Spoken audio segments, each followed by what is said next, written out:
What's up guys, I'm making a second breakout video in which I'll cover 5 key ways to break out.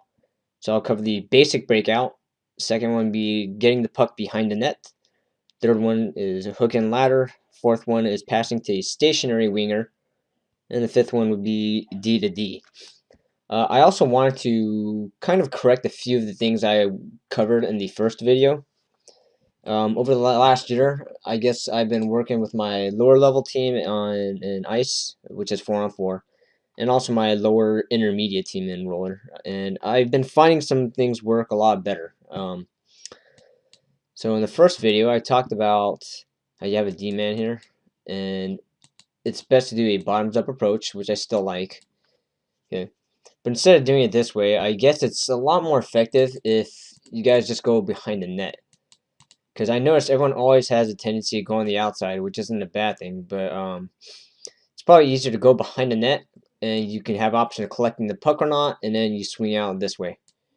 Reason why that's way more effective is because it forces you to swing low, one of the most important points. Okay, I talked about, you want to make sure you get below this line right here, that crease line.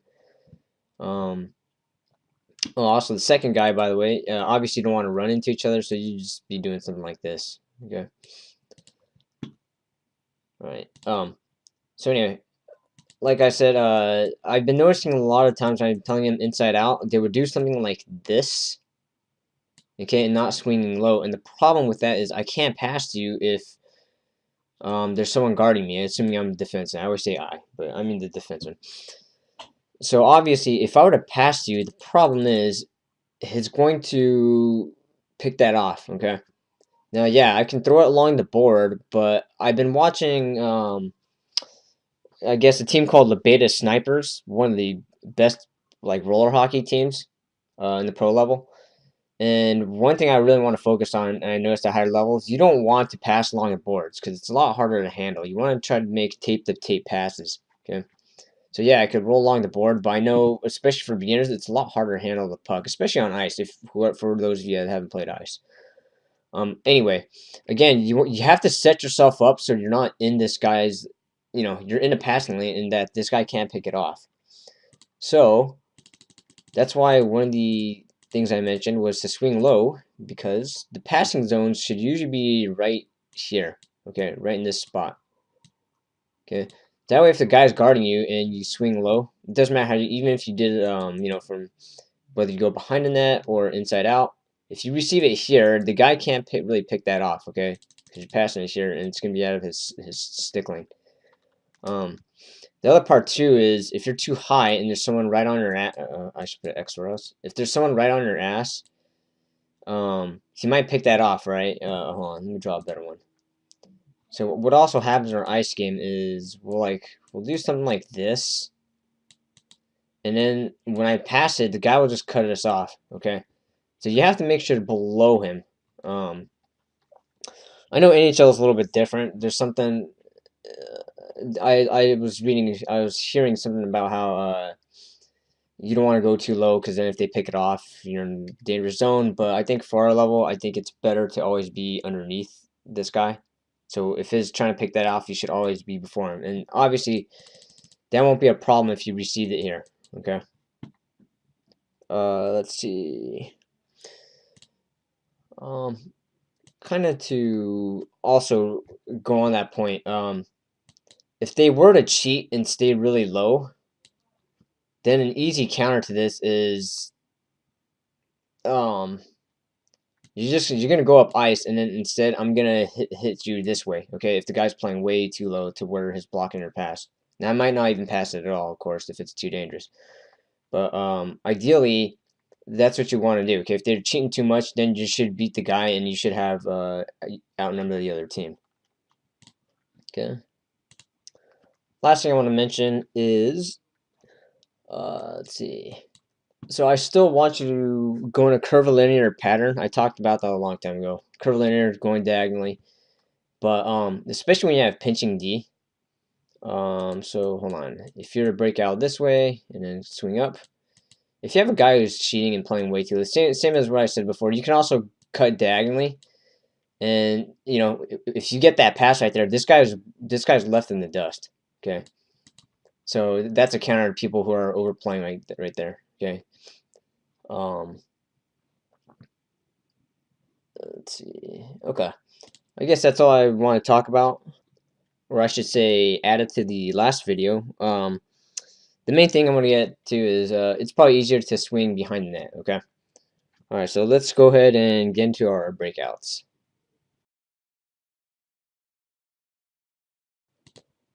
All right, our basic bread and butter breakout. Again, we'll have one guy in a tie. You can also have him in front of the net if you want a defense in there instead. But for better teams, we'll have the high guy. So come back around the net, move up, and he'll come around the net as well. And once I make a pass one way, let's assume I make the pass that way. You're going to carry it up. You'll have this guy to pass across. Okay. And if he's kind of covered, you can always bank it off the board. Okay. And then you can also just dish it to, our farm man. Okay. Our basic bread and butter breakout. That would be on the strong side. If you want to do on the weak side, that's fine too. So let's do that again. He comes up like this. This guy comes up like this. So where it looks like I'm going to pass him, if it's covered, sometimes I'll step to the side and dish it far this way, okay, and he can kind of take off. All right, so that's your first easy, simple breakout.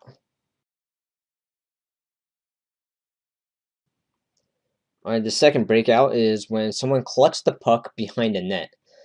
Now, when I have the puck here, it's usually up to the forward to decide whether he wants to pick up the puck or not, all right? If there's no one in his way, or this guy's not very fast, the guy who's usually standing in front of the goalie, and you think you can just outskate him, then just pick up the puck and do it, okay? Otherwise, you just let it go, and we just do our normal breakout, okay? But if you do pick up the puck, all right, the goal is you're probably just going to carry it up, but if he closes you off and does a good job of defending you, you can always just throw it right back, okay? And if he reacts to that pass, then I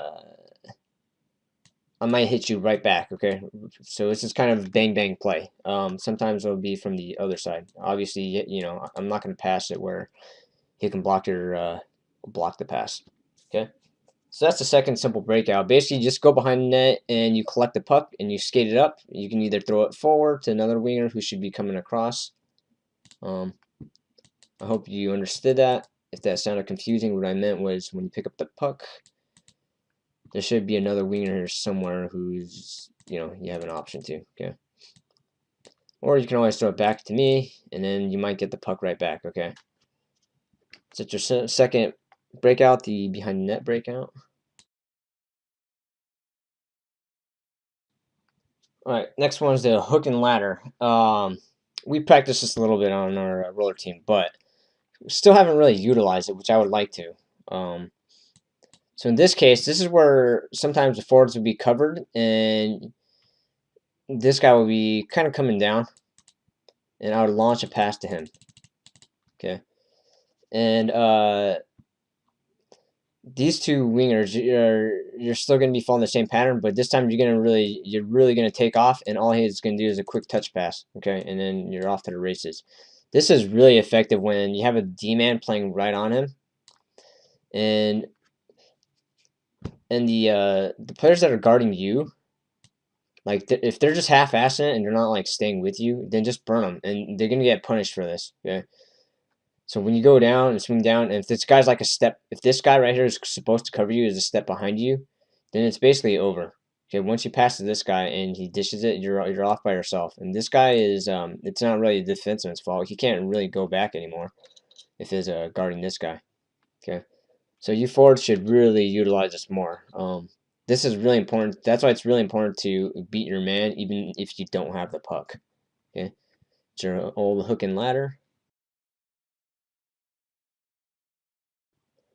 This next breakout is basically sometimes you'll be in a situation where the guy on the board is stationary. That'll happen for several reasons. Whether we just do the puck back to their net and we have to quickly get it out. So in these cases, it's similar to hook and ladder, but basically, if the defenseman were to pass to you, and keep in mind you're stationary, one of the best options is you may very well pass it back to the defenseman. So whether he cuts this way, he can do this, and you hit him back, or you can always just bank it off the board.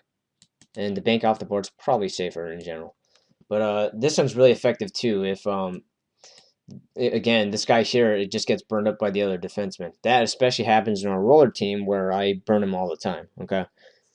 So this is a good breakout for when it's stationary. Obviously, don't risk anything. If you don't have to force these passes, you can always just skate it back if you have no option. Okay. No option should be your other forward should be up here somewhere too. Okay. So that's your simple stationary wing to D-man. It's especially effective, like I said, especially effective when the D-man can beat the people guarding him. Okay, the last breakout I'm going to cover is the D to D breakout.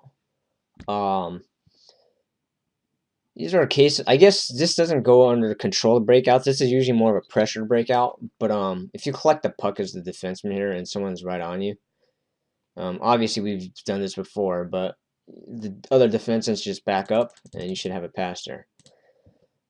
Sometimes they'll have a second guy that comes right in, and if that's the case, easy counter because it's going completely forward. Once you pass to him, you're gonna cut this way, and it should be a give and go. Okay, simple D to D breakout. Of course, other options include, pass off the board, reverse off this board. Okay, the second kind of, yeah, this one's definitely not a controlled breakout at all, but I'm going to include it. But the second way to do a D to D breakout is, I guess someone's kind of right on your ass, you carry the puck a little bit, and I talked about in the video where hold on, that's drawn pretty badly. Let me draw that again. I talked about in the first video where if the pressure is coming from the outside, so you're just skating this way, and the pressure is coming directly behind you, you should just burn him, okay? But if this guy is really fast and is a good player, and you feel like you can't outskill him, then two different things you can do, okay? So hopefully the other D reads this, but one is in general, I don't. You could do a misdirection if it's going really fast, but usually that's not good. Especially if the guy's smart and he's smart enough to pin you right after you do that misdirection. Okay. So the best option would probably be where you skate it just enough and then you reverse pass. Okay, and hopefully the other D would read that and he calls it. Okay. Now hopefully you have someone here because most of the times he should just, if nobody's there, the D-man should be doing that. Okay, but if someone's already there, then the next best thing the D-man should do is give that reverse pass. Okay. All right, so those are just 5 basic breakouts I wanted to cover. I shouldn't use the word basic since that's the first one, name the first one, but 5 breakouts I like to see us work on. Obviously, there's hundreds of more breakouts. These are just some of the, I think, a few that we can easily implement in our game. Okay. As usual, you have any comments, let me know. Later, guys.